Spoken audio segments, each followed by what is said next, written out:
Terima kasih yang saya hormati Pak Direktur, Ibu Bapak sekalian, pimpinan perguruan tinggi, pimpinan Dikti Wilayah 1 Sumatera Utara, dan rekan-rekan akademisi sekalian, rekan-rekan tim LKD-BKD dosen.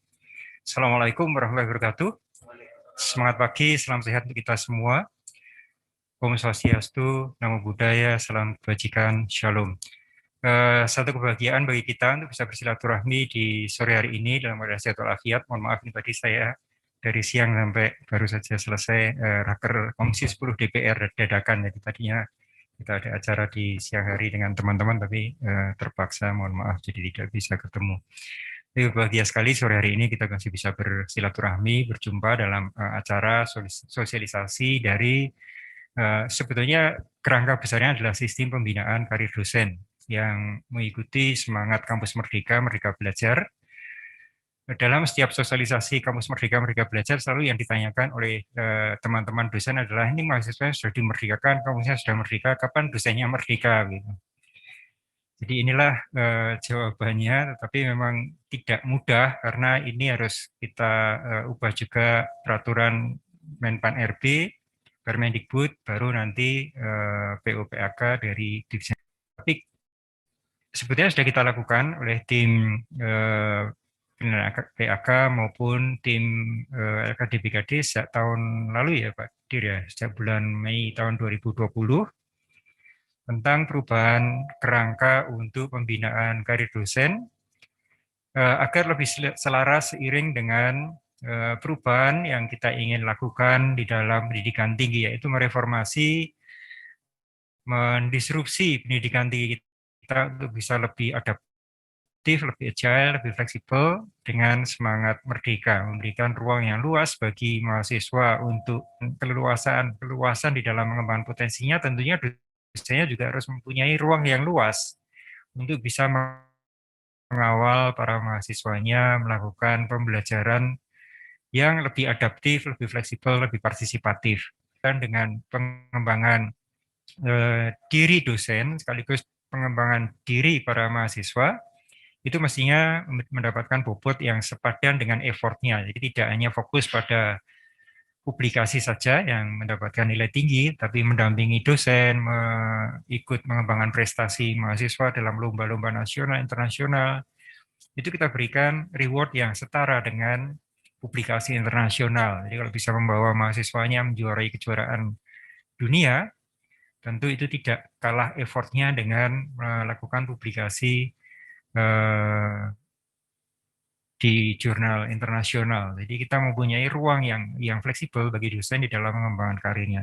Tapi terus terang ini masih dalam proses harmonisasi di dalam regulasinya. Tapi sebelum, karena ini memakan waktu, maka terlebih dahulu sistem LKD-BKD-nya yang kita sesuaikan, kita sempurnakan terlebih dahulu. Ini mungkin saya izin share screen, tapi tolong ini power saya habis, Iwan. One charger. Oke. Oh, kabel colokannya. Baik.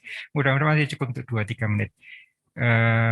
Sebagaimana ini tadi sebagian siang webinar Vicon dengan Komisi 10 DPR dari habis. Baik, jadi ini adalah arah kebijakan beban kerja dosen tahun 2021.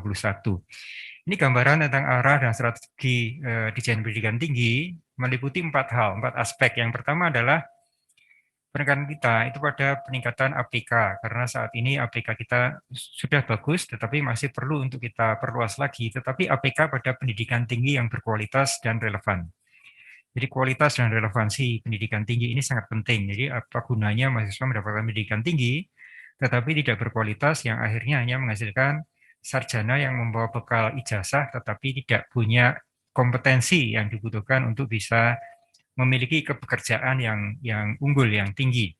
Kemudian yang kedua, nah itulah yang kemudian menjadi hal yang sangat penting, yaitu penguatan mutu dan relasi pendidikan tinggi itu sendiri. Terutama saya sangat berharap PTS di Indonesia itu bisa seperti di negara maju, seperti Amerika Serikat misalnya, itu 10 perguruan tinggi terbaik di Amerika Serikat itu semuanya swasta.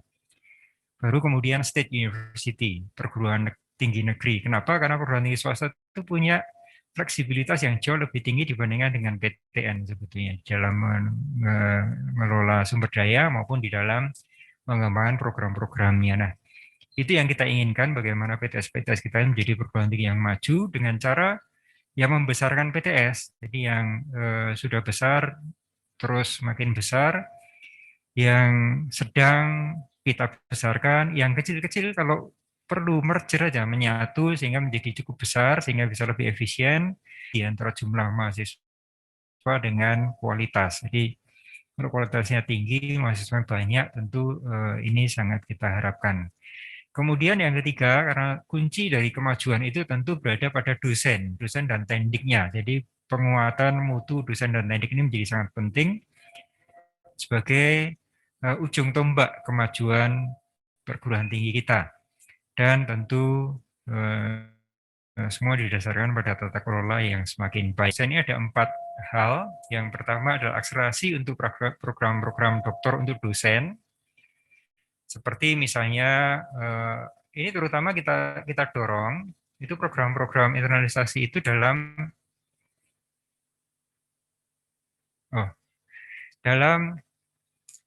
program-program double degree dan joint program itu sangat kita harapkan untuk bisa dilakukan oleh program tinggi kita, sehingga manfaatnya itu multi bisa ke S3 di dalam negeri, tetapi juga mendapatkan pengalaman internasional, sehingga exposure internasional terjadi. Kita dari sisi devisa akan lebih hemat, tetapi dosen tetap mendapatkan pengalaman di luar negeri dengan kuliah di blending antara dalam negeri dan luar negeri. Kemudian program-program fast track, mahasiswa S1 yang potensial bisa langsung S2, S3, nanti bisa diijon oleh perguruan tinggi untuk menjadi dosen di masa depan. Kemudian juga meningkatkan relevansi dosen. Ini sangat kita dorong sesuai dengan semangat Kampus Merdeka. Untuk dosen itu juga punya pengalaman yang mendalam di dunia usaha, dunia industri. Dengan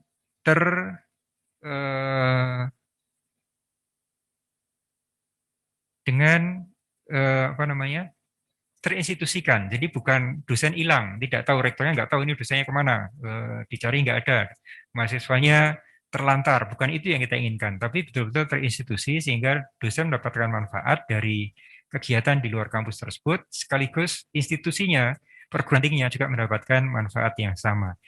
Kemudian pembinaan, penataan sistem dan pembinaan karir dosen yang hari ini kita sampaikan, ini adalah penekanan utama yang saya tekankan pada Pak Direktur Sumber Daya. Untuk ini kita perkuat, kita perbaiki sistem dan pembinaan karir dosen untuk melahirkan dosen-dosen unggul dengan kreativitas tinggi dan ruang aktualisasi potensinya secara maksimal, optimal. Dan program World Class Professor, itu kita bisa mengundang profesor-profesor kelas dunia untuk mengajar di kampus-kampus kita, dan mengirim para profesor, para dosen-dosen kita untuk mendapat pengalaman di kampus-kampus kelas dunia. Nah, ini tadi ini sebenarnya sama dengan yang tadi saya sampaikan. Jadi kalau kita kemas, itu sebenarnya esensinya pada 8 indikator kinerja utama ini. Jadi kegiatan-kegiatan Kampus Merdeka ini muaranya sebenarnya adalah nomor 1 ini. Bagaimana lulusan kita itu lebih nyambung dengan tujuan menjadi sarjana, itu bisa berkontribusi signifikan dalam pembangunan. Dengan bukti konkretnya ya ketika melamar ke calon mertua itu dengan sukacita calon mertuanya membukakan pintu lebar-lebar karena sudah membawa kesarjanaan sekaligus sudah punya pekerjaan jika ditanya oleh calon mertua. Jadi ini lulusan mendapatkan pekerjaan yang layak, workability ya, kemampuan untuk bekerja yang layak dengan penghasilan yang layak atau menciptakan lapangan pekerjaan baru. Dan untuk memastikan bahwa mahasiswa itu punya agility, punya kesiapan di dalam memasuki dunia dewasa yang produktif, maka mahasiswa juga mempunyai kemudian dosen juga berkegiatan di luar kampus secara terinstitusi tadi. Jadi bagaimana dosen mendapatkan pengalaman di industri, misalnya 1 semester, sabbatical leave, atau di perguruan tinggi kelas dunia, dan sebagainya.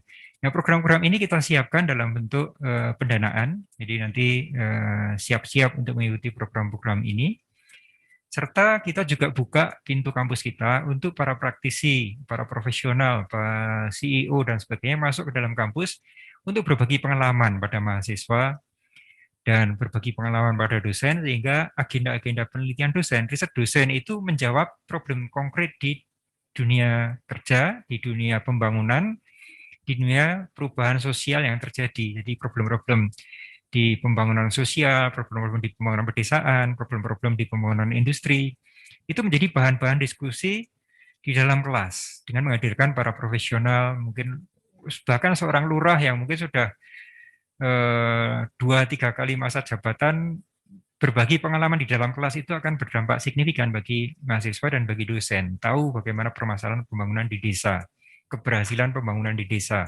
Demikian pula dengan para CEO yang sudah pengalaman di industri, dia akan bisa bercerita dengan lebih nyata problem-problem konkret yang dihadapi di industri. Jadi praktisi mengajar di dalam kampus. Kemudian hasil kerja dosen ini outputnya hanya 2 saja. Satu digunakan oleh masyarakat atau dunia kerja dunia industri, atau untuk pengambilan kebijakan, atau yang kedua adalah publikasi. Jadi pilihannya hanya 2 itu. Karya dari dosen itu dalam bentuk konkretnya adalah publikasi internasional, atau digunakan untuk oleh masyarakat atau oleh dunia usaha dunia industri. Dan program studi itu kita dorong untuk bermitra dengan mitra-mitra kelas dunia, baik perguruan tinggi serupa di perguruan tinggi kelas dunia, ataupun dengan perusahaan-perusahaan industri-industri kelas dunia. Bagaimana dengan kampus-kampus kecil? Silakan berkonsorsium, bergandengan tangan dengan sesama prodi pertanian misalnya, dengan konsorsium, kemudian bermitra dengan Chulalongkorn University misalnya, atau bermitra dengan perusahaan-perusahaan pertanian raksasa begitu. Dengan begitu akan terjadi sinergi antar program dan juga antara perguruan tinggi dengan mitranya. Dan kelas-kelas kita transformasikan ke dalam kelas kolaboratif. Ini bagi sebagian dosen sudah melakukan, tapi banyak yang belum melakukan. Jadi bagaimana kita mentransformasikan kelas-kelas kita jadi project-based, problem-based learning. Capstone design misalnya, pada akhir pembelajaran ada project-project yang lintas program studi, misalnya program studi pertanian. Mahasiswa mengambil mata kuliah tentang budidaya hortikultura. Kemudian dia melakukan proyek bersama, capstone design bersama dengan mahasiswa teknik industri, bekerjasama dengan teknik informatika untuk membawa mendesain satu pertanian 4.0, perkebunan 4.0. Nah, ini tentu menjadi proyek yang sangat menarik dengan problem yang dibawa oleh misalnya perusahaan sosro, perusahaan teh. Nah, itu tentu akan sangat menarik bagi mahasiswa dalam kelas, sekaligus menyelesaikan masalah konkret. Itu yang kita kenal dengan project-based learning. Atau case-based learning, problem. Misalnya problem pembangunan di desa itu apa? Oh, masalah permodalan. Nah, ini dibawa ke dalam kelas, menjadi bahan diskusi, dinilai bersama oleh lurah misalnya yang mengajar, ikut mengajar di dalam kelas, mengamati, dan seterusnya. Ini yang kita kenal dengan participatory learning. Kemudian program studi berstandar internasional ini sangat kita harapkan. Jadi teman-teman yang selama ini diakreditasi oleh BANPT, kita dorong untuk berakreditasi internasional, bukan sekedar diakreditasi oleh lembaga asing, bukan itu yang penting, tapi oleh sistem akreditasi yang diakui oleh banyak negara. Sistem akreditasi yang diakui oleh banyak negara itu biasanya berdasarkan accord. Entah itu Washington Accord, entah Sydney Accord, Dublin Accord, Seoul Accord, sesuai dengan bidangnya, sehingga lulusan kita itu akan mudah masuk kemanapun, dan kita yakini bahwa kompetensi kualifikasinya, kurikulumnya itu kompatibel dengan kurikulum terbaik di seluruh dunia. Nah, untuk itu kita juga memberikan dukungan pendanaan dalam bentuk matching fund, dana pendamping tinggi, atau membuka ruang bagi mahasiswa untuk magang, ikut mentori, untuk meng-coach mahasiswa, maka kontribusi dari industri tadi bisa didampingi dengan pendanaan dari pemerintah.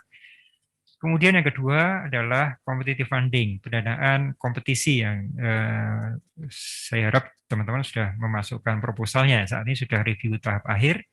Dan ini masih ada satu lagi, ini tidak tergambar di sini, yang sangat besar anggarannya, yaitu program Kampus Merdeka. Ada 1.500 miliar itu pendanaan untuk program Kampus Merdeka.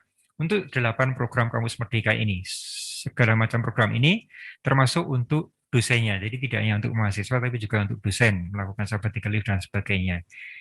Nah ini masuk ke dalam BKD, jadi BKD ini diatur di dalam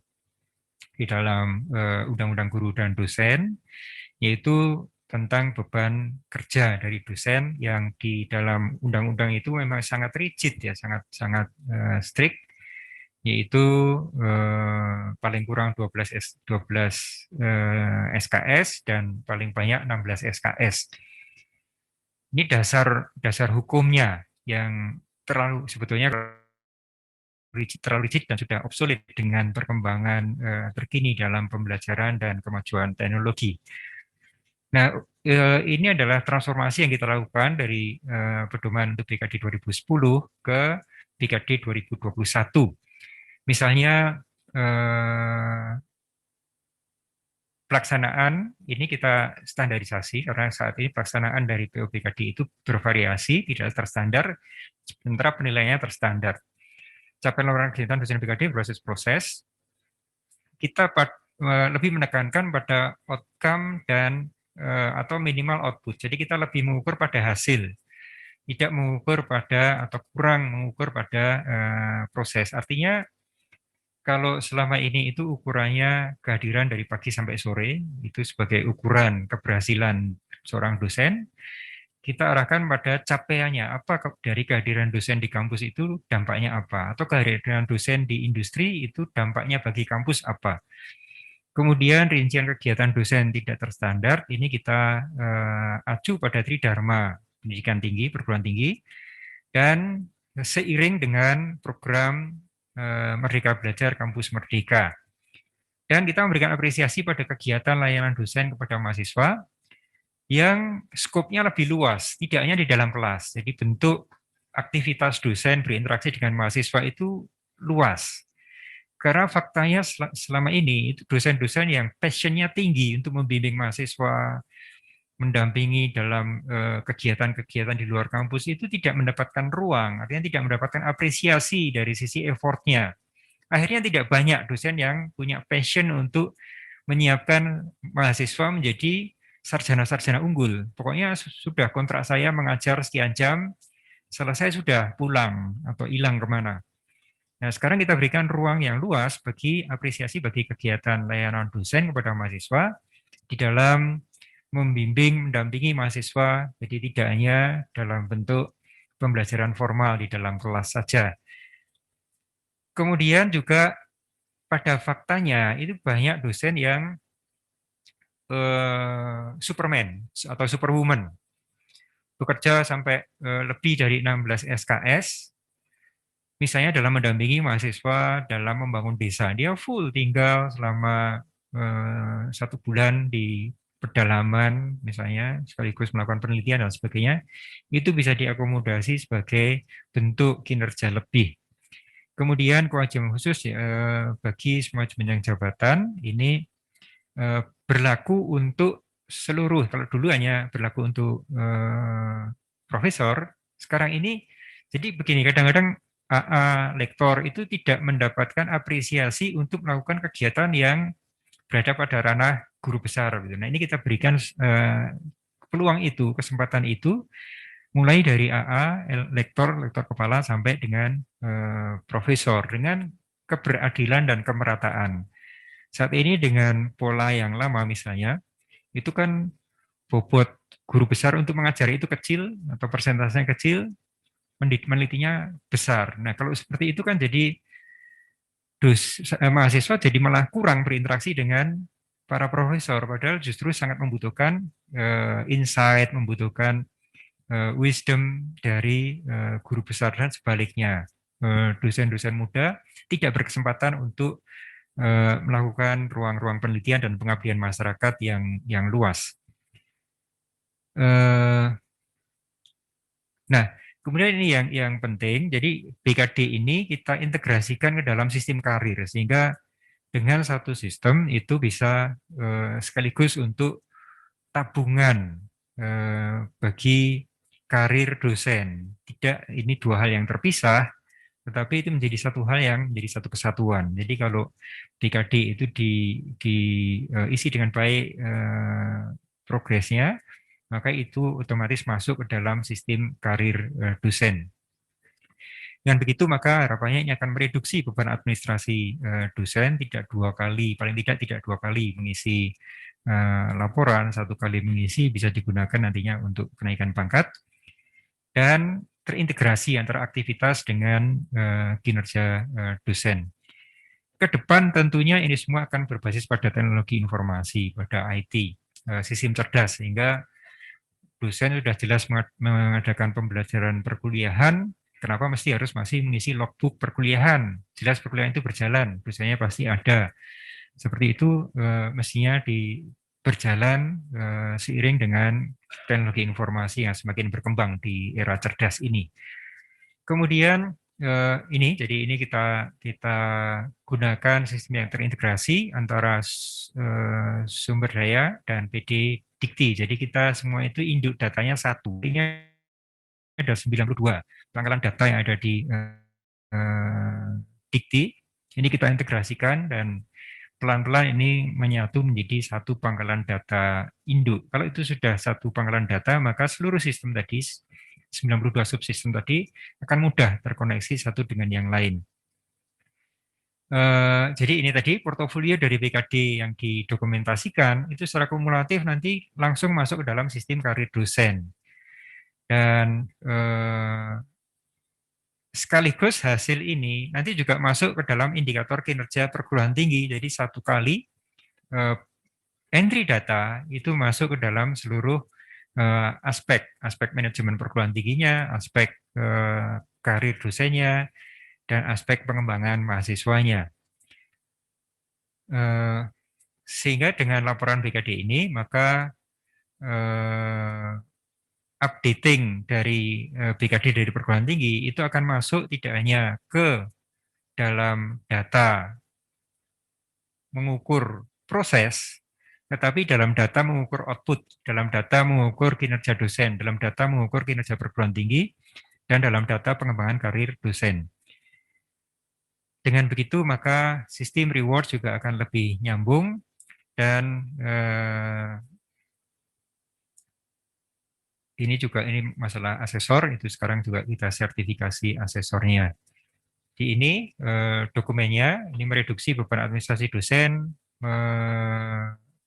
kinerja dosen itu kita kita fokuskan pada output outcome, dan mekanismenya sistemnya terintegrasi antara BKD dengan sistem karir, dan hasil akhirnya dosen akan bisa memplan karirnya dengan lebih baik, serta aktivitas sehari-hari ini akan otomatis masuk ke dalam sistem karirnya.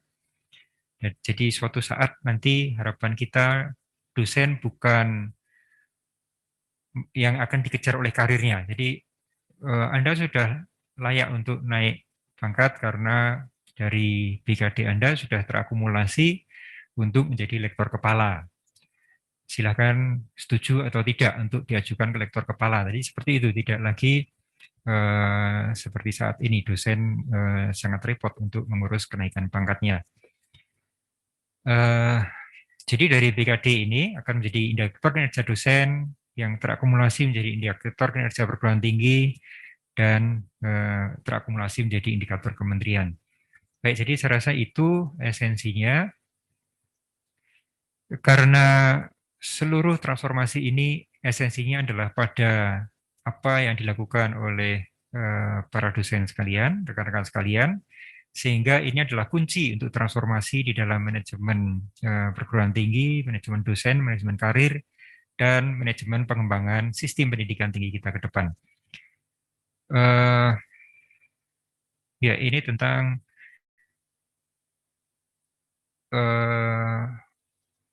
transformasi manajemen SDM di pendidikan tinggi, ini untuk mendapatkan dosen yang unggul, namun tetap seimbang antara pemenuhan kewajiban tridharmanya dan pencapaian prestasi kinerja yang kita harapkan. Jadi tidak harus seperti sekarang yang tridharmanya itu sangat rigid, sangat kaku. Fleksibilitas bahwa porsi pendidikan, penelitian, pengabdian masyarakat itu sangat kaku antar jenjang jabatan dosen. Nah, dengan sistem yang baru itu nantinya akan lebih fleksibel karena mau banyak pendidikannya atau mau banyak penelitiannya, mau banyak pengabdian masyarakatnya itu terbuka di dalam sistem karir ke depannya.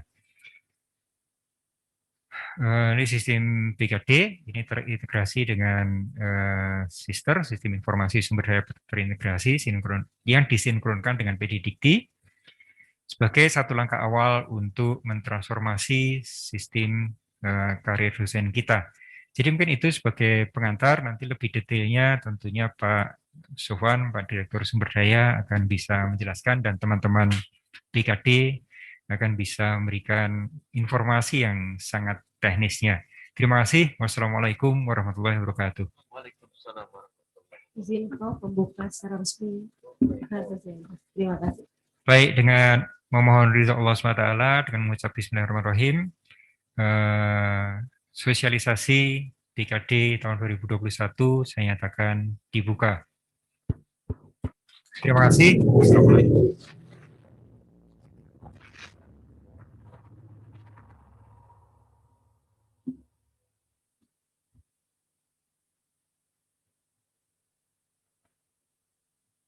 Terima kasih Profesor Nizam dan hadirin yang berbahagia.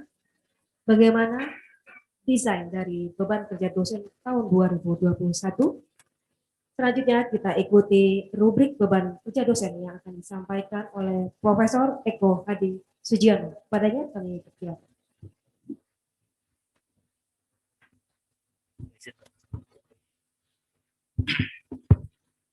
Terima kasih. Bismillahirrahmanirrahim. Assalamualaikum warahmatullahi wabarakatuh. Selamat sore, salam sejahtera bagi kita sekalian. Yang saya hormati Pak Dirjen Dikti yang hadir secara luring di Parapat ini, dan kemudian Pak Dirjen Vokasi, Bu Irjen, Pak Sekjen barangkali juga hadir via luring, via daring, mohon maaf maksud saya, dan Bapak Ibu pimpinan perguruan tinggi, pimpinan LL Dikti, Bapak-bapak eselon 2 yang hadir, Pak Direktur, di sini ada tamu Pak Direktur Kelembagaan yang hadir secara luring, kemudian Pak Direktur Sumber Daya selaku tuan rumah. Dan Bapak Ibu yang berada di ruangan ini, terima kasih atas kesempatan yang diberikan pada kami, tim BKD Direktorat Sumber Daya, Kementerian Pendidikan dan Kebudayaan, untuk menyampaikan pokok-pokok dari pedoman operasional beban kerja dosen tahun 2021 yang arah kebijakannya telah disampaikan oleh Pak Dirjen Dikti seperti yang tadi kita ikuti secara bersama. Mohon izin untuk selanjutnya saya share slide.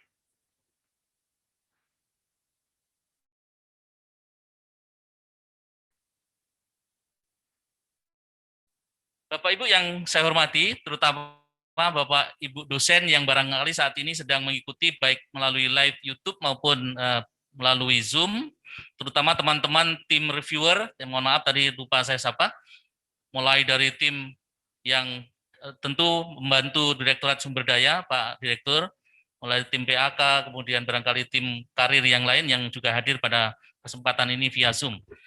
Pertama, saya ingin menyampaikan bahwa seperti yang telah disampaikan oleh Pak Dirjen, sekaitan dengan pedoman operasional BKD tahun 2021, bahwa penetapannya menurut keputusan Dirjen nomor 12/E/KPT tahun 2021 yang tadi disebutkan oleh Pak Direktur, ditandatangani 18 Januari 2021 dan kemudian ditindaklanjuti oleh Pak Direktur Sumber Daya untuk dapat diterapkan paling tidak pada akhir semester genap tahun akademik 2021 tahun 2020-2021 dan paling lambat awal ya pada akhir semester ganjil tahun akademik 2021-2022. Itu sekitar bulan Februari tahun depan kira-kira. Nah, ada beberapa hal yang kemudian menjadi hal yang baru yang kemudian harus kita cermati secara bersama, Bapak Ibu.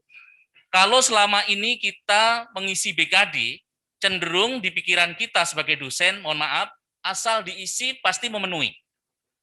Nah, sehingga atas dasar itu, tadi disampaikan oleh Pak Dirjen, ternyata selama ini memang pelaksanaan BKD itu tidak terstandarisasi. Menurut Undang-Undang Nomor 14 Tahun 2005, tahun pasal 72 tentang BKD, memang pelaksanaannya diatur oleh satuan pendidikan.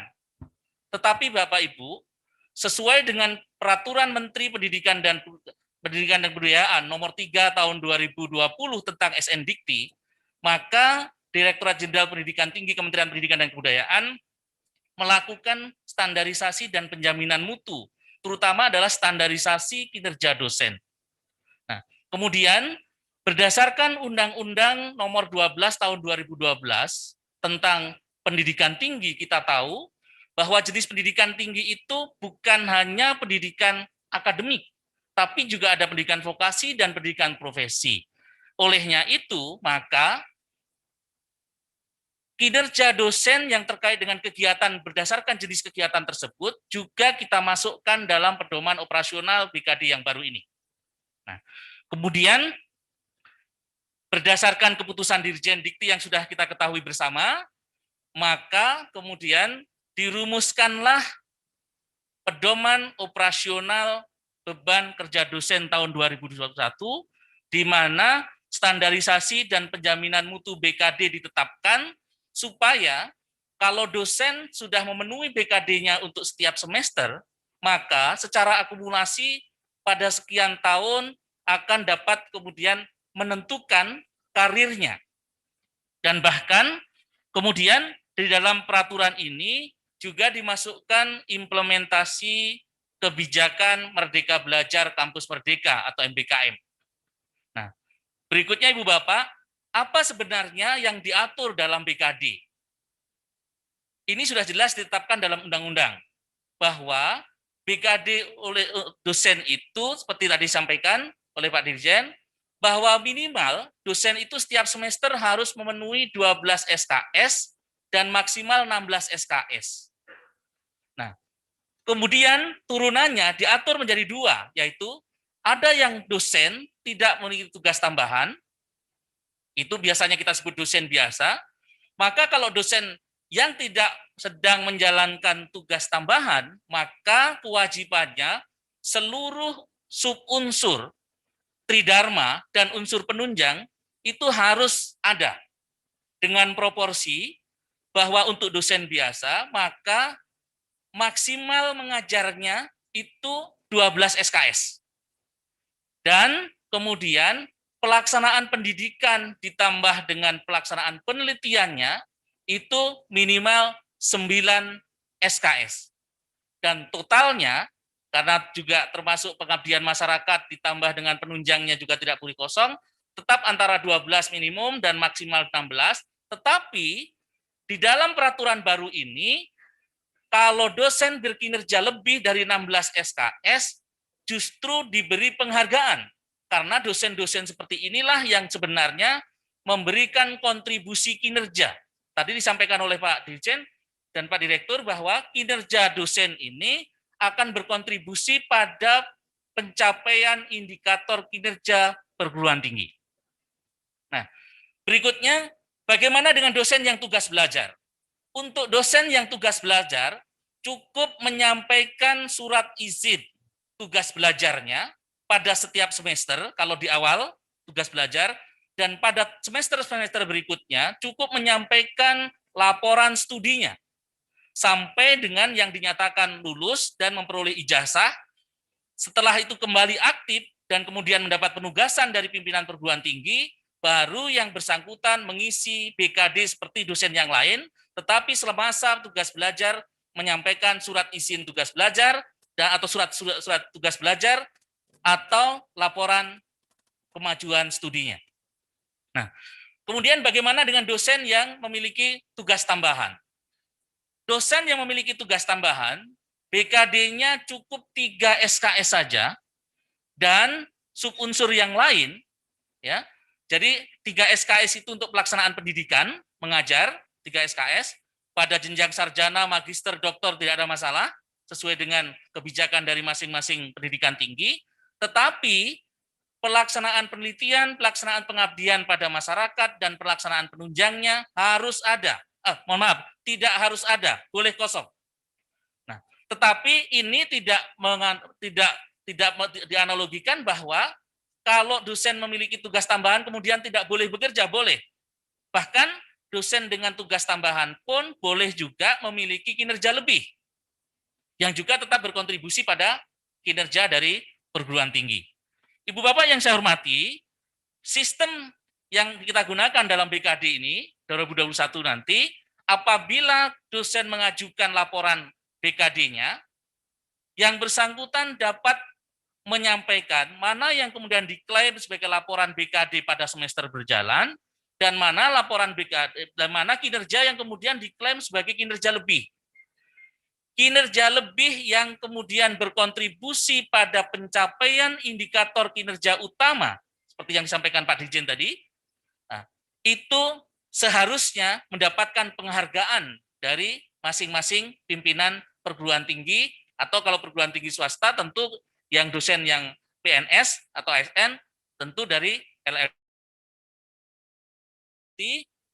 Kebijakan baru juga dalam aturan BKD 2021 bahwa semua jenjang jabatan fungsional dosen wajib melaporkan kewajiban khusus. Nah, kewajiban khusus tersebut, Bapak Ibu, sebenarnya ini tinggal diklaim dari apa hasil kinerja dosen tiap semester. Contoh, seorang dosen pada semester berjalan melaporkan BKD-nya di akhir semester memiliki misalkan artikel yang dipublikasikan pada jurnal internasional berputasi. Kalau ini dilaporkan dalam BKD dan kebetulan dosen tersebut adalah lektor kepala atau profesor atau bahkan asisten ahli atau lektor sekalipun, maka artikel seperti ini bisa sekaligus diklaim sebagai kewajiban khusus. Jadi kewajiban khusus itu bukan sesuatu yang baru di luar kinerja yang dilaporkan. Nah, ini yang harus kita pahami secara bersama. Sistem akan mewadahi proses untuk mengklaim karya yang untuk pemenuhan kewajiban khusus tersebut. Nah, kewajiban khusus untuk masing-masing jenjang jabatan fungsional itu berbeda. Nah, kalau Ibu Bapak nanti membaca secara utuh keputusan Dirjen Dikti nomor 12 tadi yang sudah disebutkan, maka bagi jenjang jabatan fungsional asisten ahli, kewajiban khususnya itu adalah buku atau artikel yang diterbitkan pada jurnal nasional. Demikian pula untuk lektor. Tapi begitu lektor kepala, maka kewajiban khususnya adalah 1 artikel pada jurnal internasional atau 3 artikel pada jurnal terakreditasi atau paten atau karya seni atau karya yang setara. Ya, karya yang setara. Dan bagi profesor adalah 1 buku, bisa buku ajar, bisa buku referensi, ditambah dengan 3 artikel pada jurnal internasional, dan juga 1 buku ditambah 1 artikel pada jurnal internasional berputasi, atau 1 buku ditambah paten, atau 1 buku ditambah karya monumental lainnya yang setara, yang kemudian disahkan atau dinilai oleh peer sejawat yang sesuai dengan bidang masing-masing. Nah, olehnya itu Ibu Bapak yang saya hormati, berdasarkan peraturan ini, maka sebenarnya kinerja untuk kewajiban khusus ini batasannya adalah 3 tahun. Artinya, kalau 1 artikel pada internasional berputasi, otomatis dapat digunakan oleh dosen pada saat diklaim sampai 3 tahun yang akan datang. Itu tetap berlaku. Bagaimana cara mengaturnya? Sistem yang akan mengatur ini. Jadi, tidak usah kita kemudian berpikir seperti apa prosesnya, tapi secara sistem akan diatur. Gitu. Kemudian, berdasarkan hal tersebut, maka Ibu Bapak yang saya hormati, pencapaian indikator kinerja dosen berdasarkan BKD per semester tersebut akan dapat berkontribusi pada pencapaian indikator kinerja dari masing-masing perguruan tinggi. Olehnya itu, Ibu Bapak yang saya hormati, untuk komponen kegiatan dalam BKD 2021, ini mencakup semua kegiatan Tridharma perguruan tinggi dengan mengacu pada pedoman operasional penilaian angka kredit yang untuk saat ini berdasarkan Permenpan RB nomor 17 Jungto 46 tahun 2013 yang petunjuk teknisnya adalah Permendikbud nomor 92 tahun 2014. Meskipun tadi disampaikan Pak Dirjen, saat ini Direktorat Jenderal Pendidikan Tinggi dan Direktorat Jenderal Vokasi sedang mengajukan perubahan atas Permenpan tersebut ke Kementerian Pan RB. Tentu ini di bawah Direktorat Sumber Daya.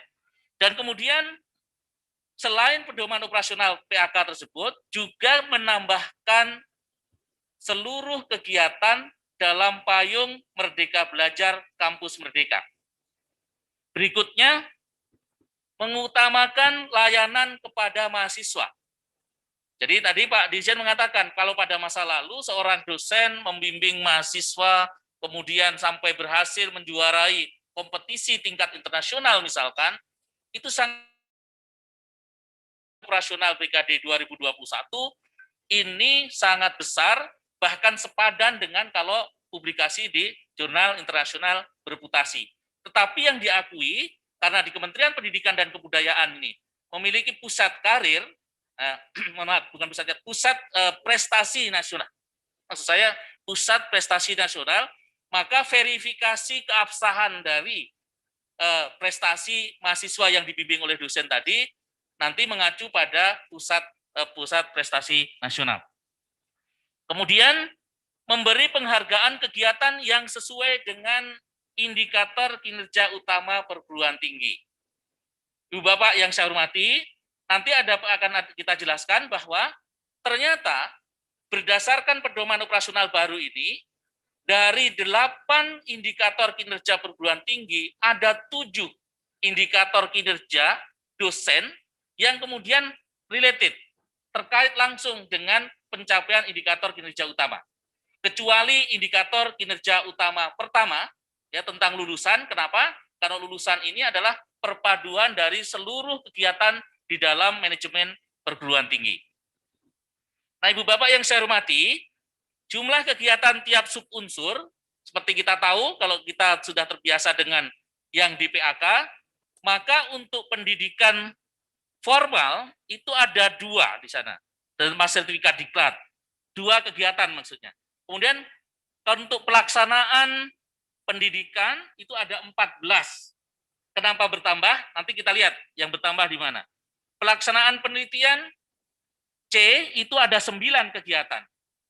Dan untuk pelaksanaan pengabdian kepada masyarakat itu ada 7 kegiatan. Kemudian yang di PAK itu ada 10 kegiatan.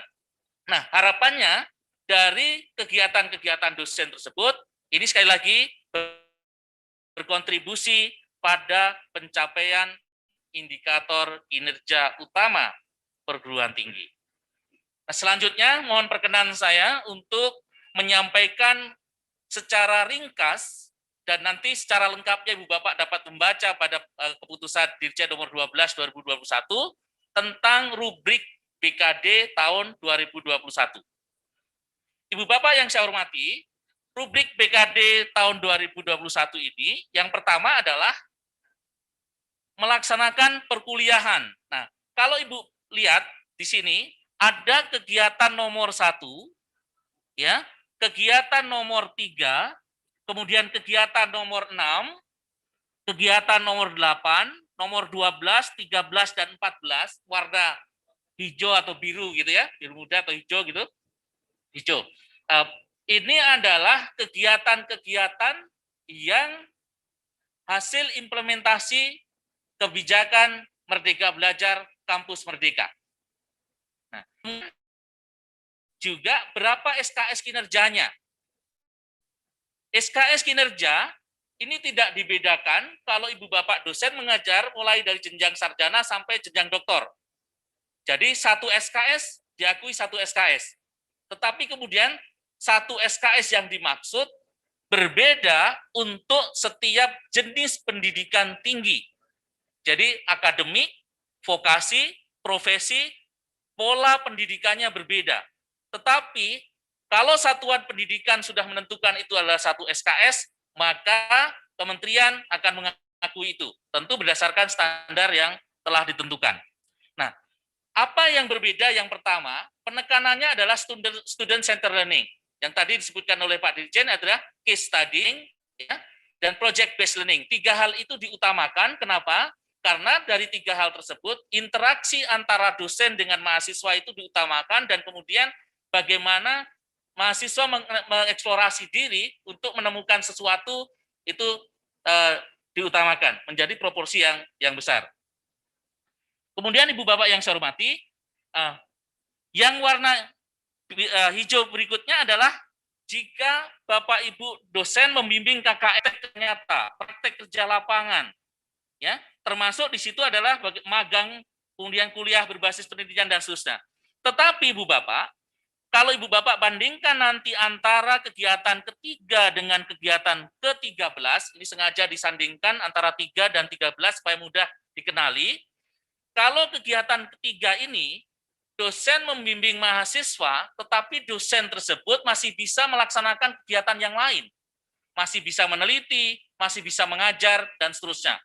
Tetapi begitu kegiatan yang 13, dosen betul-betul atas surat tugas dari pimpinan perguruan tinggi, yang kemudian itu memenuhi sesuai kriteria dari Kementerian Pendidikan dan Kebudayaan, betul-betul mendampingi mahasiswa di luar kampus. Maka kemudian kalau Bapak Ibu lihat, di sini SKS-nya adalah sangat besar, antara 5 sampai 12 SKS. Kenapa harus 12 SKS? Karena 12 SKS, seperti tadi saya sampaikan di awal, adalah SKS maksimal dosen mengajar dalam 1 semester. Nah, ini yang mohon Bapak Ibu dapat kita pahami secara bersama. Dan kemudian, pada bagian kegiatan yang ke-6, yang penting-penting yang saya sampaikan, ke-6, yaitu dosen membina kegiatan mahasiswa untuk mencapai prestasi tingkat nasional atau internasional, ini juga sangat tinggi, antara 2 sampai 10 SKS. Kira-kira kalau 2 itu Bapak Ibu, kalau kita konversi ke dalam bentuk angka kredit untuk yang karir dosen, itu 10 itu kira-kira sama dengan 40 angka kredit. Jadi 40 angka kredit itu kira-kira sama dengan kalau kita dosen publikasi pada jurnal internasional bereputasi. Jadi usaha dosen untuk membina mahasiswa mencapai mendapatkan rekognisi internasional, berprestasi internasional ini sama halnya dengan dosen melakukan penelitian dan kemudian mempublikasikan karyanya sebagai pengembangan ilmu di internasional bereputasi. Nah, kemudian juga kegiatan melaksanakan pengembangan diri untuk meningkatkan kompetensi dan memperoleh sertifikasi profesi. Demikian pula ini pengakuannya juga sangat besar SKS-nya. Dari 0,15 sampai 12 SKS. Kenapa ada 0,15 Bapak Ibu? Ini kalau kemudian kegiatannya hanya dilaksanakan paling tidak 8 sampai 10 jam saja. Tetapi yang 12 SKS itu setara kalau kegiatan itu untuk mendapatkan ijazah tingkat doktor, kualifikasi doktor, itu yang tertinggi, itu 12 SKS, saya kira seperti itu. Nah, kemudian Ibu Bapak yang saya hormati, saya melangkah pada pelaksanaan penelitian. Ini meliputi 9 kegiatan, dan kegiatan yang ada warna hijau, ini adalah kegiatan-kegiatan yang penekanannya Merdeka Belajar Kampus Merdeka dan pencapaian penetapan indikator kinerja utama perguruan tinggi. Apa itu Bapak Ibu? Yaitu 1, menghasilkan karya ilmiah sesuai dengan bidang ilmunya. Di sana kalau Bapak Ibu baca dalam 8 IKU itu ada salah satu IKU bahwa kalau dosen menghasilkan karya yang mendapatkan rekognisi internasional itu akan memenuhi IKU perguruan tinggi. Nah, Seharusnya pimpinan perguruan tinggi, Bapak Ibu Rektor, mendapat perhatian khusus untuk mencapai penetapan IKU perguruan tinggi, maka harus diidentifikasi dosen-dosen yang ada di masing-masing perguruan tinggi kita untuk kemudian kalau perlu, ini mohon maaf saya meminjam istilah dari Menpan Pak Direktur, sebenarnya kalau perlu bisa ada penugasan langsung. Ya, ada penugasan langsung dari pimpinan perguruan tinggi ke dosen untuk hal-hal yang terkait dengan kinerja dosen yang langsung untuk pencapaian indikator kinerja utama.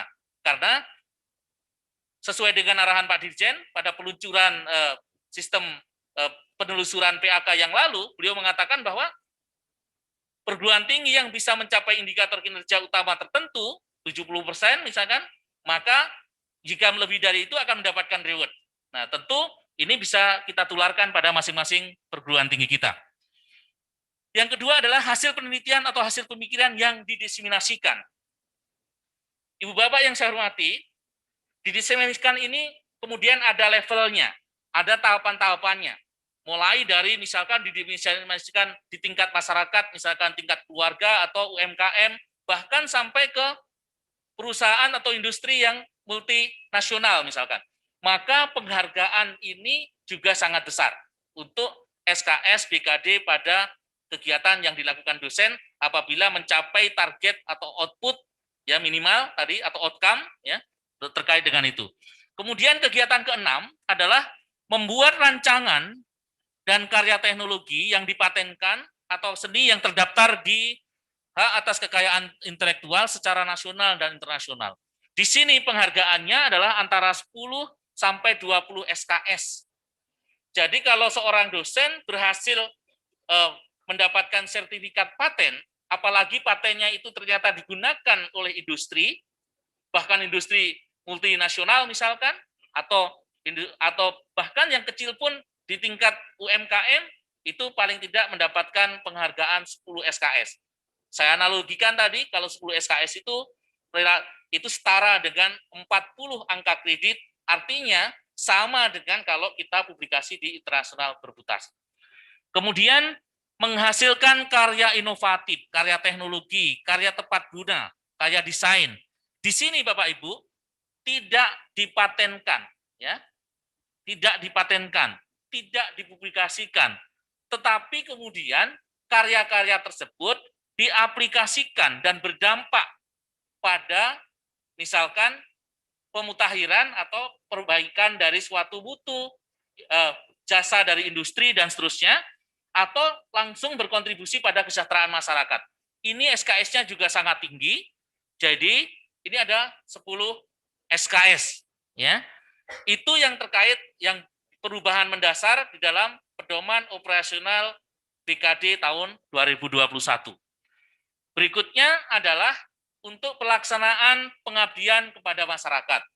Untuk pelaksanaan pengabdian kepada masyarakat, Bapak Ibu yang saya hormati, Kementerian menghargai apabila, seperti disampaikan Pak Dirjen tadi, apabila seorang dosen kemudian menjadi praktisi di dunia industri, atau sebaliknya, kemudian nanti seorang praktisi kemudian mengajar di perguruan tinggi.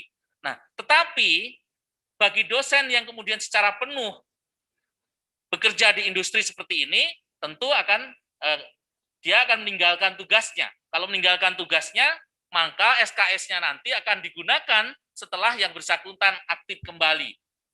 Sama halnya ini kalau kemudian seorang dosen menduduki jabatan struktural, ya, paling tidak jabatan tinggi madya barangkali seperti itu.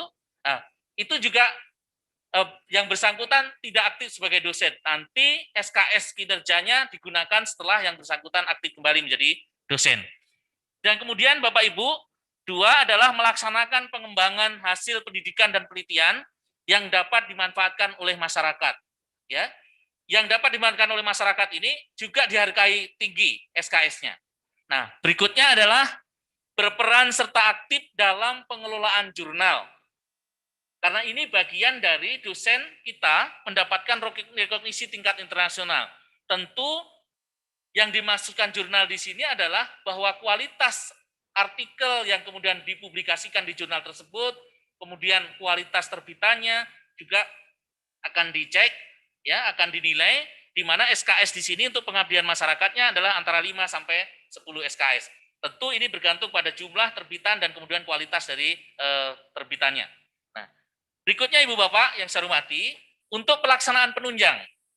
Untuk pelaksanaan penunjang, yang warna hijau ini adalah yang masuk pada pencapaian indikator kinerja utama, yaitu menjadi anggota dalam suatu badan pada perguruan tinggi. Tapi yang dimaksudkan di sini adalah apabila Bapak Ibu dosen ditetapkan oleh SK Rektor dan kemudian Bapak Ibu bekerja, ditugaskan untuk kemudian berkolaborasi dengan perguruan tinggi top dunia 100 dan PS, ya, atau Ibu Bapak bekerja di sana untuk mengajukan akreditasi internasional, maka yang seperti ini mendapat penghargaan yang tinggi pula di dalam pedoman operasional BKD tahun 2021 ini. Nah, itu hal-hal pokok perubahan terkait dengan pedoman operasional BKD, dan kegiatan yang lain relatif sama, tetapi kemudian sekali lagi penekanannya di sini adalah bahwa kalau dosen memberi layanan kepada mahasiswa itu sangat dihargai, demikian pula kalau ada karya kita yang kemudian diterapkan di masyarakat dan berkontribusi pada dunia industri dan masyarakat itu juga mendapatkan penghargaan yang sangat tinggi. Jadi bukan satu-satunya adalah bahwa dosen misalkan melakukan penelitian dan kemudian hanya satu-satunya dipublikasikan. Nah, selanjutnya Ibu Bapak yang saya hormati, pemetaan rubrik BKD pada 8 indikator kinerja perguruan tinggi. Ini saya singkat saja karena kebetulan keterbatasan waktu kita.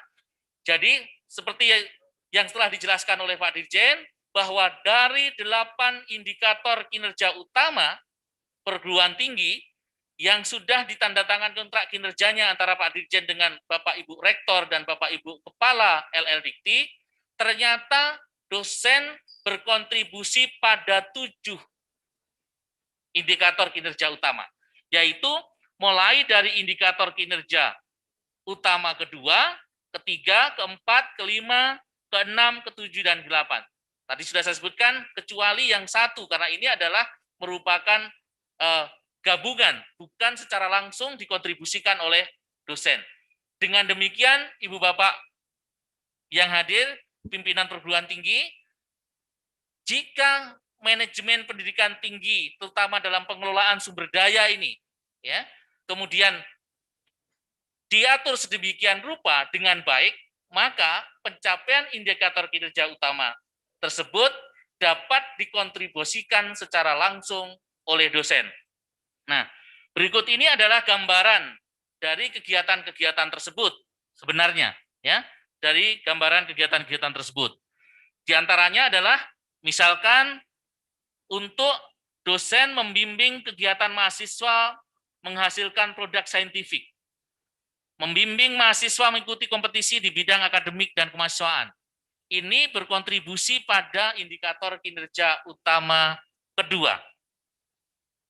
Kemudian, dosen dengan pengalaman kerja di kategori organisasi yang diakui oleh Kementerian Pendidikan dan Kebudayaan. Ini berkontribusi pada indikator kinerja utama ketiga. Kemudian, dosen mengikuti kegiatan detachering atau pencangkokan di luar institusi pada perguruan tinggi QS 100 atau sebagai praktisi di dunia industri. Ini juga berkontribusi pada pencapaian IKU ketiga. Nah, Ibu Bapak yang saya hormati, termasuk tadi membimbing mahasiswa berkegiatan dalam implementasi MBKM, ini juga berkontribusi pada IKU ketiga. Nah, selanjutnya Ibu Bapak yang saya hormati, untuk dosen melakukan pengembangan diri, ya, atau memperoleh sertifikasi profesi yang dari lembaga pemerintah yang diakui oleh pemerintah, ini berkontribusi pada IKU keempat. Nah, kemudian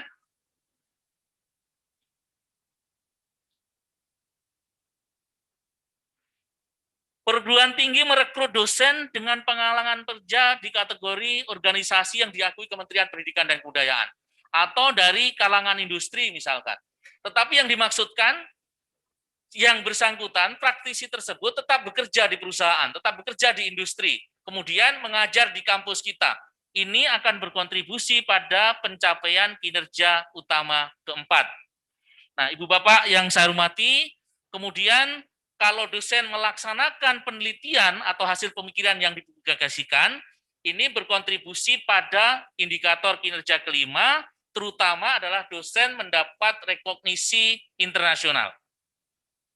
Selanjutnya, melaksanakan penelitian pemikiran yang didiseminasikan. Tadi sudah saya sebutkan, ini SKS-nya sangat tinggi, ini berkontribusi pada indikator kinerja kelima, yaitu jumlah luaran penelitian dan pengabdian kepada masyarakat yang berhasil mendapatkan rekognisi internasional dan diterapkan oleh masyarakat per jumlah dosen. Nah, berikutnya, ini masih ada untuk yang kontribusi kinerja dosen untuk indikator kinerja kelima ini sangat banyak, ya.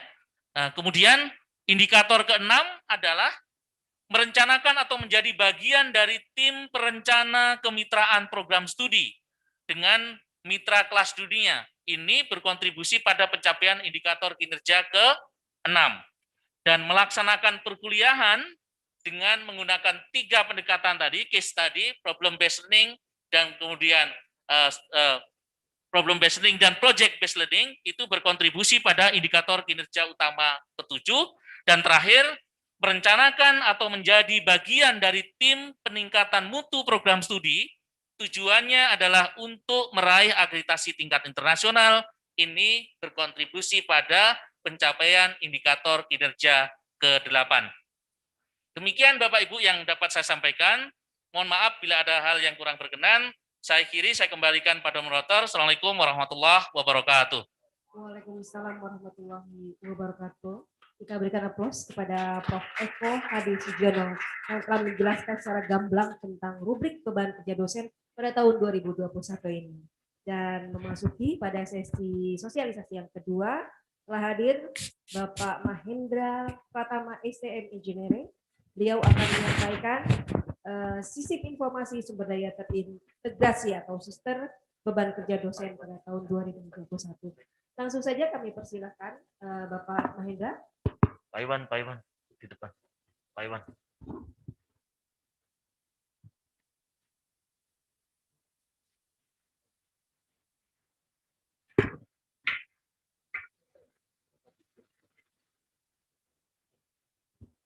Baik, Assalamualaikum warahmatullahi wabarakatuh. Selamat sore, Bapak Ibu sekalian. Izin memperkenalkan, saya Mahendra Pratama dari tim Sister.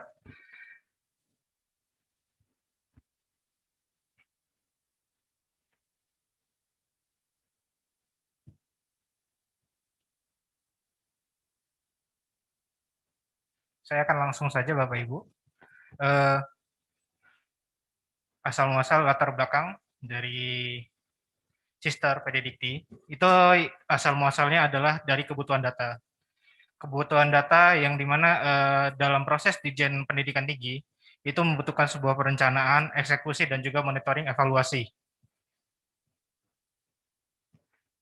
Dan sumber data itu asal muasalnya adalah dari PD Dikti. Tetapi detail data tidak tersuplai dengan baik di PD Dikti. Oleh karena itu perlu adanya sebuah sistem layanan untuk menunjang data yang dimana sistem layanan dibutuhkan untuk suplai data, pemutahiran detail data, dan juga peningkatan layanan kementerian. Berdasarkan peraturan Permenristek Dikti RI nomor 61 tahun 2016 tentang pengolahan data perguruan tinggi, pada pasal 18 ayat 1 menyatakan data PD Dikti merupakan satu-satunya acuan dalam pelaksanaan kegiatan, kajian, dan pengambilan keputusan terkait entitas pendidikan tinggi yang didata. Lalu poin kedua adalah unit utama, lembaga akreditasi, dan sumber eksternal lain dapat membangun sistem untuk mengumpulkan data transaksional. Jadi Sister ada itu untuk mendukung data transaksional yang ada di PD Dikti, bukan menggantikan. Ibaratnya dalam sebuah portofolio itu adalah sebuah kulkas, di mana ada dosen dan juga tendik, yang menggunakannya, di mana dalam kulkas tersebut atau portofolio itu ada beberapa bahan makanan seperti pendidikan formal, pengajaran, penelitian, pengabdian pada masyarakat, dan aktivitas pendukung lainnya. Itulah yang menjadi landasan sehingga reviewer atau asesor itu tinggal membuka kulkas tersebut, dan itulah yang menjadi bernama SISTER atau Sistem Informasi Sumber Daya Terintegrasi.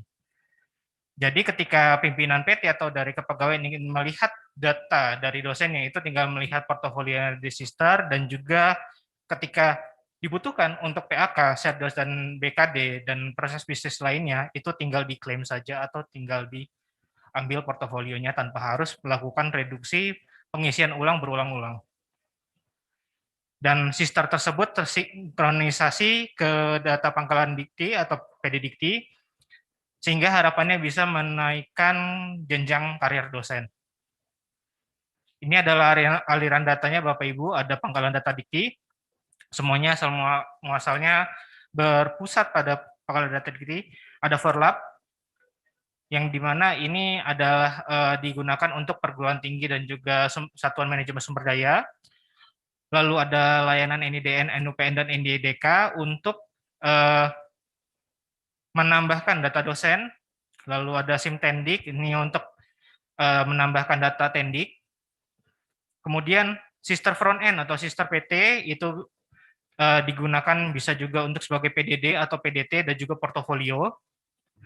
Lalu untuk feeder PD Dikti itu untuk pengajaran, pembimbingan, pengujian, dan aktivitas kemahasiswaan. Lalu untuk data penelitian itu bisa diinput melalui SISTER atau bisa diambil dari Similitapmas. Itu penelitian dan juga pengabdian pada masyarakat. Kemudian untuk publikasi SINTA itu sudah tersinkronisasi dengan SISTER PT, dan data pendukung lainnya juga diinputkan di SISTER Front End atau SISTER PT.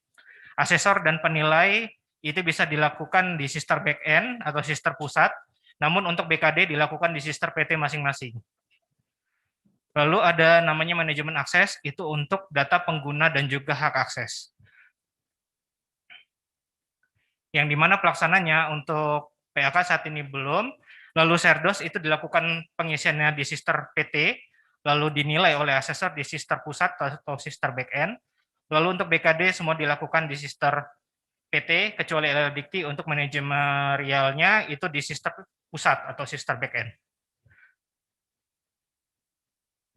Selanjutnya, ini adalah akses laman dan juga role peran, semua tersinkronisasi ke PD Dikti dengan cara SISTER PT sinkronisasi ke SISTER Pusat, baru SISTER Pusat meneruskannya ke PD Dikti. Jadi ketika ada data dari PD Dikti yang baru, ini bisa sambung ke SISTER PT dan juga sebaliknya. Ini SISTER Pusat digunakan oleh Direktorat Sumber Daya dan juga Dikti. Lalu di SISTER PT itu ada admin PT, lalu unit BKD internal PT atau prodi, kemudian asesor BKD dan juga dosen. Rincian peran dosen, tugas perannya adalah mengisikan portofolio di SISTER PT setiap waktu dan memutakhirkan data pribadi masing-masing. Lalu selanjutnya melakukan pengisian dan verifikasi LKD setiap periode dibuka untuk pelaporan. Selanjutnya untuk asesor melakukan penilaian LKD. Unit BKD internal prodi melakukan plotting asesor untuk penilai LKD, kemudian melakukan penyimpulan LKD. Unit BKD internal PT itu melakukan pembukaan periode BKD per semester, menentukan penandatanganan untuk pengesahan BKD atau rekap tingkat perguruan tinggi, lalu melakukan plotting asesor untuk menilai BKD, LKD, dan juga melakukan penyimpulan LKD dan melakukan penarikan data asesor di luar PT untuk menilai LKD jika dalam PT tersebut tidak ada asesor untuk menilai dari dosen di prodi. Admin PT dan juga TIK itu membuat atau menambahkan pengguna dengan peran sebagai unit BKD internal PT atau unit BKD internal prodi pada manajemen akses. Lalu melakukan sinkronisasi pada aplikasi SISTER dan juga feeder PD Dikti, menjamin pasok data bagi feeder PD Dikti, mengintegrasikan sistem akademik lokal dengan feeder PD Dikti, mengadministrasi instalasi sister dan juga aksesnya. Unit BKD internal LKDikti melakukan pembukaan periode BKD per semester untuk PT di bawahnya dan menerima hasil LKD dari PT di bawahnya. Catatan, asesor tidak perlu membuat peran sebagai asesor, namun tetap menggunakan peran sebagai dosen yang telah diregistrasikan secara mandiri di sister PT masing-masing. Jadi bukan menambahkan peran, tetapi Bapak Ibu yang sebagai asesor itu menggunakan peran dosen, tinggal registrasi saja sebagai dosen di sister PT-nya masing-masing. Jika Bapak Ibu memiliki NIRA, itu akan secara otomatis menjadi asesor yang siap untuk ditugaskan untuk menilai. Lalu pembuatan peran unit BKD internal Prodi diperuntukkan untuk PT yang memiliki jumlah dosen yang banyak.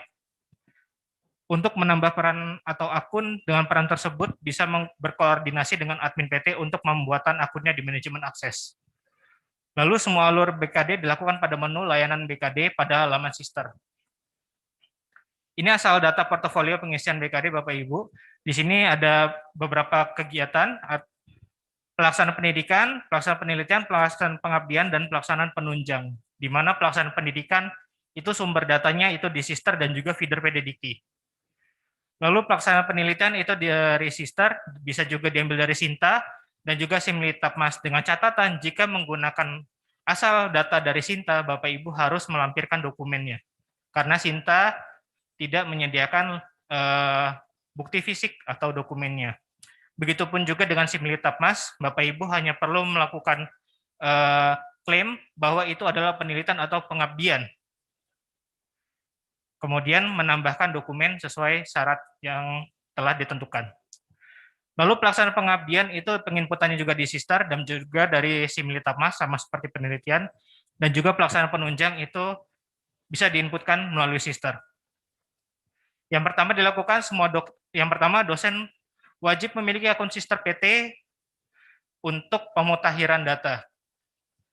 Lalu pengecekan akun bisa melalui manajemen akses di akses.kemdikbud.go.id, bisa menggunakan akun dari admin PT yang ada di perguruan tinggi masing-masing.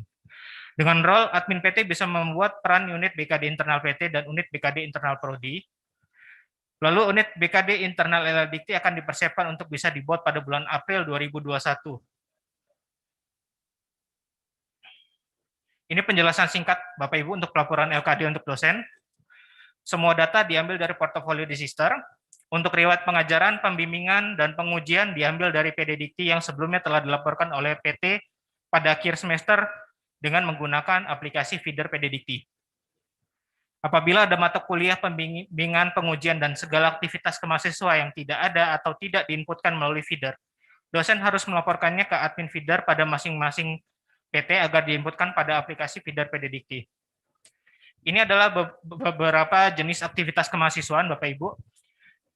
Jenis aktivitas yang bisa diinputkan di feeder PD Dikti itu adalah laporan akhir studi, tugas akhir, tesis, disertasi, kuliah kerja nyata, kerja praktek atau PKL, bimbingan akademis, aktivitas kemahasiswaan, PKM, kompetisi, magang atau praktik kerja, asistensi mengajar di satuan pendidikan, penelitian atau riset, proyek kemanusiaan, kegiatan wirausaha, studi atau proyek independen, dan membangun desa atau kuliah kerja nyata tematik. Ini berdasarkan dari Merdeka Belajar Kampus Merdeka.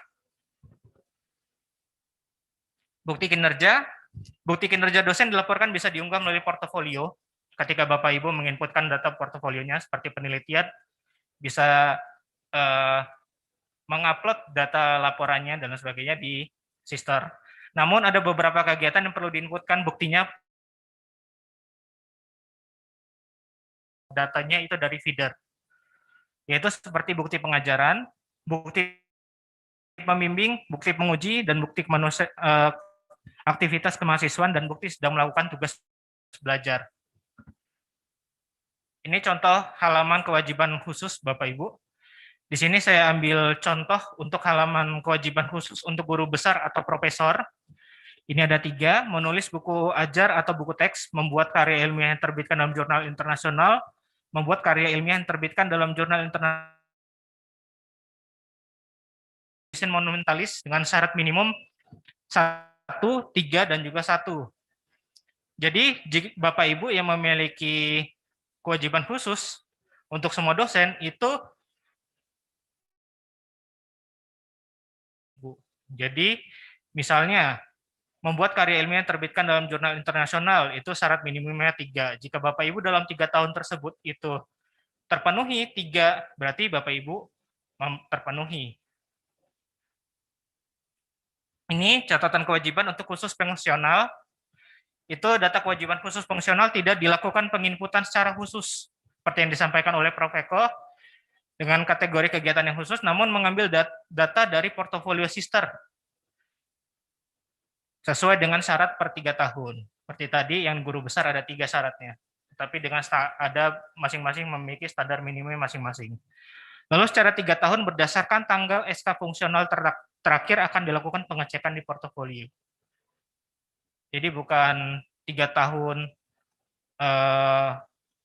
misalnya 2019, 2020, 2021, bukan, tetapi bisa dicicil Bapak Ibu, bisa dari 2019 misalnya sudah terpenuhi ya sudah. Berarti. Itu saja Bapak Ibu. Terima kasih.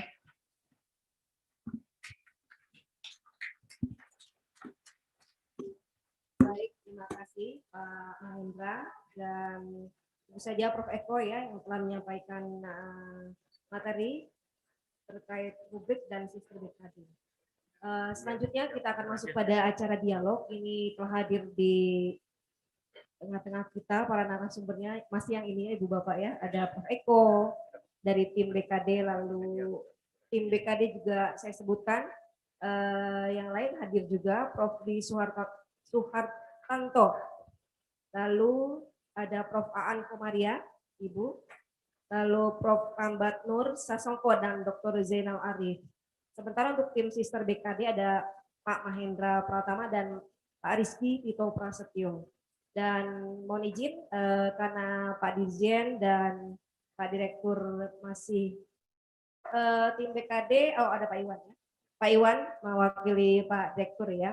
Ini saya akan buka kesempatan kepada 3 penanya, tetapi Ibu Bapak mohon izin saya akan membacakan dahulu. Ada rekan-rekan jurnalis kita, ada yang bertanya juga di Zoom ya. Halo, saya sapa Mbak Indri dari Antara. Mbak Indri, ya izin Pak Iwan, Pak Eko dan Pak Mahendra. Ini siapa nanti nih yang akan menjawab ya. Pertanyaan dari Mbak Indri dari Antara adalah sebagai berikut. Selain dosen dapat merencanakan karirnya, apa keuntungan perubahan mekanisme BKD ini bagi kampus dan mahasiswa? Ini siapa nih yang menjawab? Mangga, Pak Eko atau Pak Iwan? Ya, terima kasih Pak Eko. Baik, terima kasih Bu Neni. Jadi atas pertanyaan dari Mbak siapa tadi? Mbak Indri ya, Antara. Pertama, perubahan BKD 2021 itu adalah mengimplementasikan arah kebijakan Merdeka Belajar Kampus Merdeka dan juga mengintegrasikan pencapaian indikator kinerja utama perguruan tinggi. Dengan demikian, kalau dosen merencanakan karirnya karena dengan sekali input hasil kinerja otomatis dapat digunakan untuk kegiatan karir dosen yang lain seperti tadi telah disebutkan, misalkan bagi dosen pemula untuk sertifikasi dosen, kemudian bagi dosen yang kemudian sudah mendapat jenjang karirnya maka bisa untuk kenaikan pangkat, bahkan kalau waktu singkat selain untuk laporan BKD yang 1 semester, Bu Neni, Mbak Indri ya, Bu Indri, ini juga bisa digunakan rancangannya adalah untuk laporan SKP, sasaran kinerja pegawai. Jadi sekali input bisa diganti. Dan kemudian akumulasi data kinerja dosen tersebut dapat digunakan oleh perguruan tinggi untuk pemenuhan pencapaian kinerja perguruan tinggi. Yang kemudian dari pencapaian kinerja perguruan tinggi untuk pencapaian kinerja dari kementerian.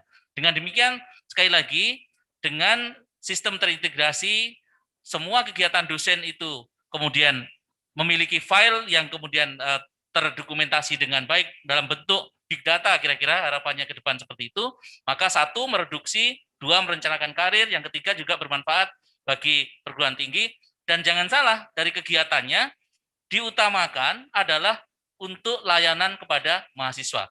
Tadi, misalkan mahasiswa memiliki pengalaman di lapangan, mahasiswa kemudian juga memiliki pengalaman untuk menghasilkan karya, untuk magang industri, Dan banyak kegiatan lain yang kemudian ini penting bagi mahasiswa kita. Kira-kira dengan tadi Pak Dirjen saya kira berseloroh, mereka akan percaya diri kalau kemudian karena selain memiliki ijazah juga memiliki pekerjaan atau malah sudah berwirausaha. Karena lulusan itu termasuk mendapatkan pekerjaan pertama itu termasuk dengan tentu dengan pendapatan yang layak, itu adalah indikator kinerja utama pertama di 8 indikator kinerja. Demikian. Terima kasih Bu Neni dan Mbak Indri. Baik, terima kasih Prof. Eko dan dua penanya lagi akan kami persilahkan. Silakan Ibu langsung saja ke depan. Sudah 2 orang ya, satu di depan, satu di belakang. Enggak, Ibu dulu, silakan. Ya, nanti mohon izin disebutkan nama dari perguruan tinggi mana, lalu pertanyaannya ditujukan kepada siapa. Silakan, Ibu.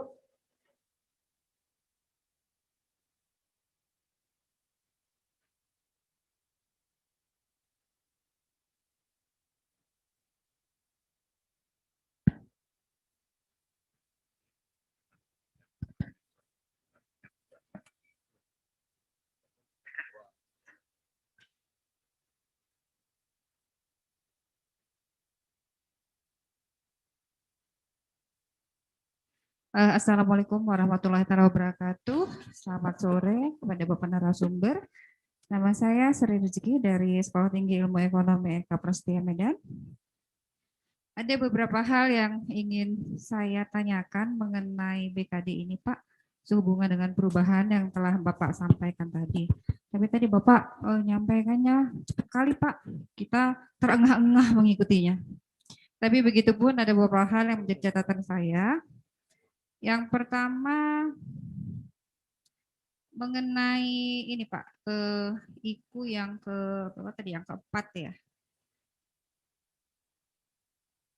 Iya, di situ ada penjelasan jika dosen bekerja sebagai praktisi dan juga sebagai dosen. Itu maksudnya bagaimana dengan penilaiannya dan dia sebagai praktisi itu maksudnya bagaimana ya Pak? Itu yang pertama. Kemudian yang kedua, bagaimana jika seorang dosen diperbantukan untuk membantu di perguruan tinggi lain dengan izin rektor? Apakah ini bisa masuk dalam PKM dan bagaimana perhitungan SKS-nya? Satu lagi Pak terakhir. Tadinya sebelum ada perubahan ini, jabatan tambahan seorang dosen di struktural itu bisa dihitung ke PKM. Apakah dengan perubahan ini masih berlaku atau bagaimana Pak? Mohon penjelasannya. Terima kasih. Baik, terima kasih. Langsung saja Prof. Eko dan narasumber yang di depan. Baik, terima kasih. Ibu dari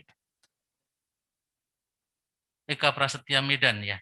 Ya, begini Bu, saya jawab yang terakhir. Apakah seorang dosen yang menduduki jabatan struktural, maksudnya jabatan struktural ini bukan tugas tambahan ya, misalkan menjadi direktur atau menjadi dirjen atau sekjen, dirjen dan seterusnya gitu ya, atau yang lainnya di perusahaan misalkan.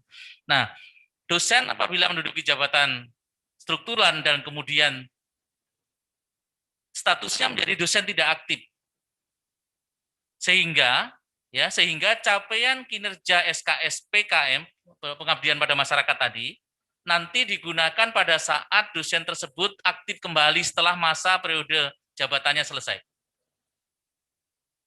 Bisa dipahami? Jadi kinerjanya diakui, tapi nanti setelah aktif kembali. Karena dosen menduduki jabatan struktural itu tidak aktif sebagai dosen lagi. Oke, karena harus melepaskan tugas profesional sebagai dosennya karena menduduki jabatan struktural gitu ya. Nah, kemudian hal-hal yang lain tadi yang utama adalah terkait dengan apa ya?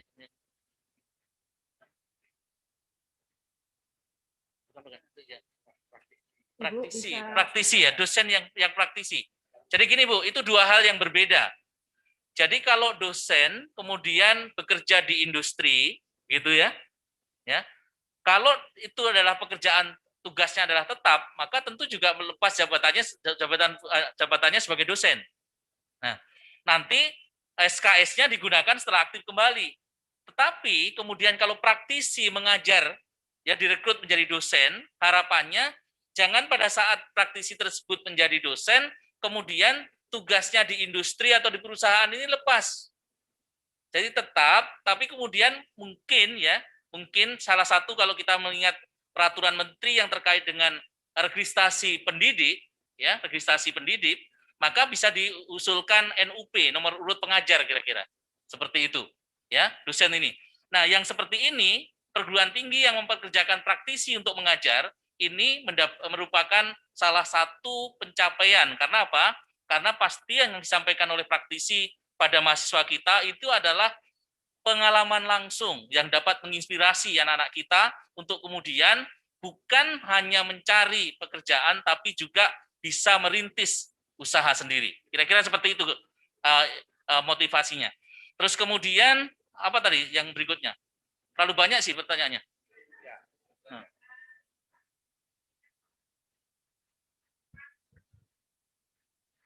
Oke, nah itu ada dalam kegiatan yang disebut dengan data sharing dan pencangkokan, Bu. Kalau masuk kategori itu dihargai. Ya, kalau masuk kategori itu dihargai. Itu ada dua levelnya. Kalau yang masuk data sharing, seorang dosen datang ke perguruan tinggi lain, tujuan dosen tersebut sebagai ahli. Oke, kalau mencangkok, dosen meninggalkan perguruan tingginya ke perguruan tinggi lain, tujuannya adalah untuk mencari ilmu atau belajar. Ini levelnya dua, pada perguruan tinggi nasional atau pada perguruan tinggi internasional, top ranking 100, misalkan ya, seperti itu. Nah, ini yang dihargai.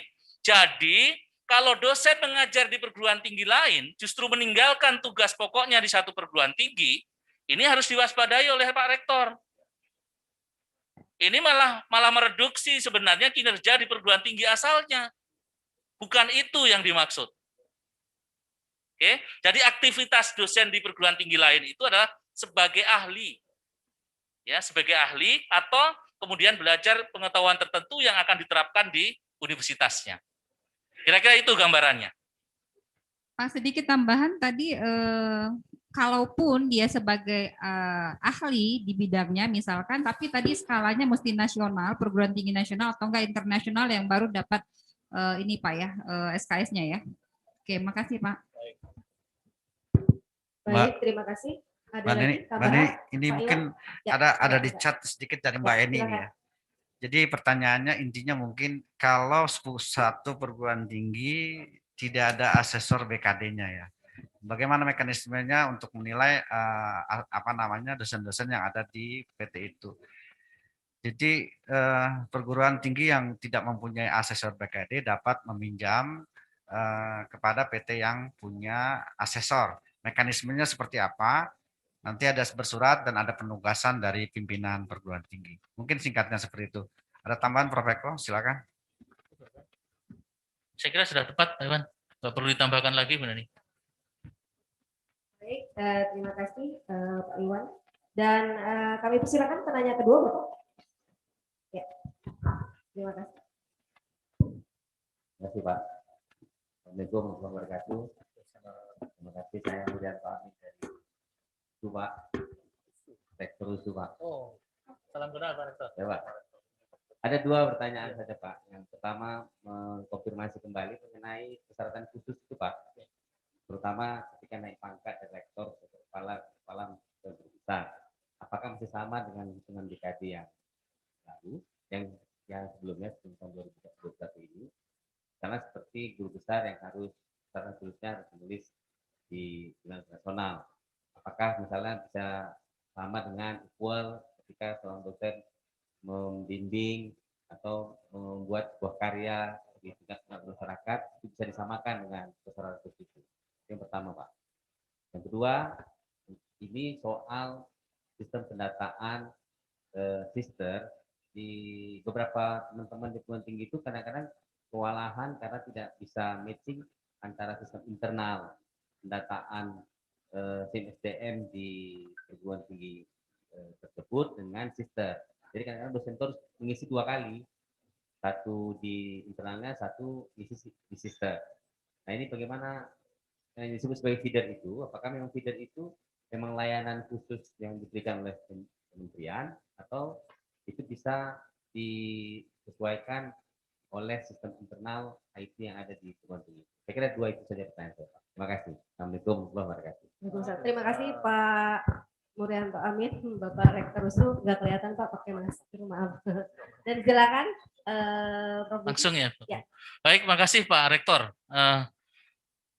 Jadi apakah persyaratan khusus untuk seorang menduduki seorang dosen menduduki jabatan fungsional tertentu, misalkan rektor kepala atau profesor itu sama dengan kewajiban khusus untuk yang pemenuhan BKD? Itu yang saya tangkap pertanyaannya. Jawabannya berbeda, Pak. Jadi kalau untuk menduduki jabatan fungsional, seorang dosen mengusulkan untuk naik ke jabatan fungsional rektor kepala misalkan. Syaratnya kan kalau doktor adalah satu artikel pada jurnal nasional terakreditasi peringkat 1 atau 2 misalkan. Peringkat 1 terakreditasi, Pak, bukan Sinta, Pak, mohon maaf. Ya, terakreditasi peringkat 1 atau 2. Apakah terakreditasi Dikti, Kemristek Dikti atau Kemristek BRIN. Gitu. Atau jurnal internasional atau jurnal internasional berputasi sebagai penulis pertama. Tapi kalau kewajiban khusus tidak harus sebagai penulis pertama. Boleh sebagai penulis pendamping, boleh sebagai penulis utama. Maksud penulis utama adalah bisa penulis pertama, bisa penulis anggota, tapi yang bersangkutan sebagai corresponding author.